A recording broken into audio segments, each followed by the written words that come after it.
যদি ফেরেশতা নাইমা ইমামতি করতে হয় 6 মাস পরে ফেরেশতার অন্তত 100 দোষ ধরা খাইব।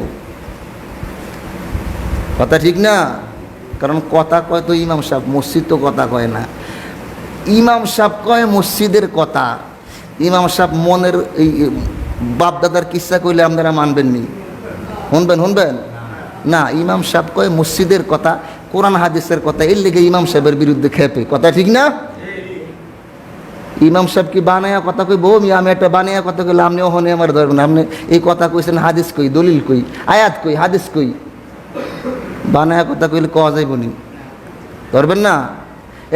ইমাম সাহেব এখন মসজিদের কথা কইলেই কিছু মুসল্লির গায়ে জ্বালা ধরে যায়। কথা ঠিক না? আল্লাহ কইছে ওয়াহুদাল্লিল আলামিন, কাবা ঘরের মধ্যে হেদায়েত আছে। মানে কাবা ঘর থেকে এই সমাজ সংস্কারের কথা হবে, মসজিদগুলা থেকে সমাজ সংস্কারের কথা হবে।